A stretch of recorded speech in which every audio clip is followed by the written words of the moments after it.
আসসালামু আলাইকুম ফ্রেন্ডস, আপনার ফটোর ক্লিয়ারিটি এবং জুম করলে ফাটবে না কিভাবে করবেন কম্পিউটার, ল্যাপটপ অথবা হাতের মোবাইল দিয়ে।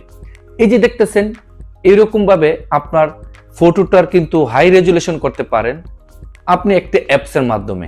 আর কিভাবে করবেন সম্পূর্ণ ভিডিওটা দেখেন। নতুন হলে সাবস্ক্রাইব করে ফেলুন, করে থাকলে অসংখ্য ধন্যবাদ। তাহলে চলুন ভিডিওটি শুরু করা যাক।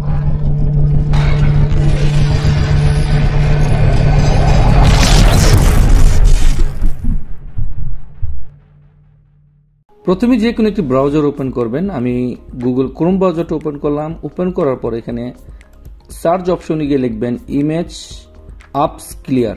এখানে লেখার সাথে সাথে কিন্তু আপনি একটা ট্যাপ করবেন, করার পর এখানে লিখবেন, দেখবেন লেখা রয়েছে ফ্রি এআই ইমেজ আপস ক্লিয়ারিং টুল, আর একদম উপরে দেখবেন আই লাভ IMG। এখানে একটা ট্যাপ করবেন, যেমনটা আমি করে ফেললাম। এইরকম ভাবে যদি আসে তাহলে এখানে দেখতে পাবেন লেখা রয়েছে সিলেক্ট ইমেজ। এখানে একটা ট্যাপ করবেন, তারপরে এখান থেকে যে কোনো একটা ফটো আপনি সিলেক্ট করে নেবেন। তো আমি এখান থেকে এই ফটোটি সিলেক্ট করলাম এবং ওপেনে ট্যাপ করলাম। ফ্রেন্ডস, দেখতে পাচ্ছেন এখানে কিন্তু হয়ে গেল। তো এই ফটোটা যদি একটু খেয়াল করে দেখেন, এই যে দেখেন এটা কিন্তু স্মুথ হয়ে গেল। ওকে, আর যদি এটা দেখেন, এটা হচ্ছে আমার অরিজিনাল।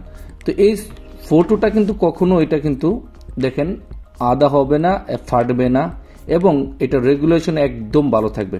তো এখান থেকে আপনি এটা কি করবেন, এরকম ফুল করে দেবেন। তারপর এখান থেকে লেখা রয়েছে সাইজ মাল্টিপিলার। এইখানে এই মাল্টিপিলারের সাথে 2XL এবং 4XL, আপনি এখানে 4XL ট্যাপ করবেন। এইটার যে ফটোর যে রেজুলেশন আরো বেটার হয়ে যাবে। এখন 2.688 থেকে 1520 ছিল, এখন কিন্তু আরো বেটার হয়ে গেল। যদি একটু খেয়াল করে দেখেন, এখন কিন্তু সুপার হয়ে গেল। তো এখান থেকে আপনি জাস্ট কি করবেন, এই যে দেখেন আপস এখানে একটা ট্যাপ করবেন। এই যে দেখেন এখন এটা কিন্তু ক্লিনিং হচ্ছে, একটু অপেক্ষা করতে হবে। এটা কিন্তু হয়ে গেল। জাস্ট আপনি এখান থেকে ডাউনলোড আপস ক্লিনড ইমেজ, এখানে একটা ট্যাপ করবেন। এটা কিন্তু এখন ডাউনলোড হয়ে গেল একদম উপরে। যদি খেয়াল করে দেখেন, এই যে ডাউনলোড, আমি এখানে ট্যাপ করব। এই যে আমার ফটোটা, আমি এখানে আরেকটা ট্যাপ করব, ডাবল ট্যাপ। এখন যদি ফটোটা দেখেন, এইটা একদম ক্লিন হয়ে গেল। দেখেন এখন যদি আমি জুম করি, ফটো কিন্তু ফাটবে না। তারপরে আমি এটাকে কম্পেয়ার করতেছি আমার পুরাতন ফটোটার সাথে। তা আমি এটাকে মিনিমাইজ করে দেব। এটা হচ্ছে আমার অরিজিনাল ফটো, এখানে সাইডে রেখে দিলাম। অরিজিনাল না, সরি, এটা হচ্ছে আমার এখন করা ফটোটা। আর আমি যদি অরিজিনাল ফটোটা দেখি, তা ওইটার সাথে এটা কম্পেয়ার করব। ডাবল ট্যাপ করতেছি আমার ডেস্কটপ থেকে। এই যে এটাকে আমি একটু সাইডে করে নিলাম। ওকে, এখন যে এই ফটোটা দেখেন, এই ফটো এবং এই ফটো, এটার মধ্যে দেখেন কতটুকু পার্থক্য রয়েছে।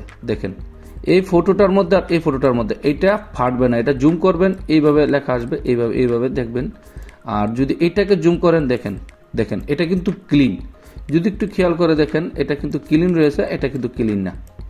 অসংখ্য ধন্যবাদ সম্পূর্ণ ভিডিওটি দেখার জন্য। এরকম নতুন নতুন টিপস এন্ড টিউটোরিয়াল নিয়ে বরাবরের মতো আমি আবারও চলে আসবো। ততক্ষণ পর্যন্ত ভালো থাকেন। আল্লাহ হাফেজ।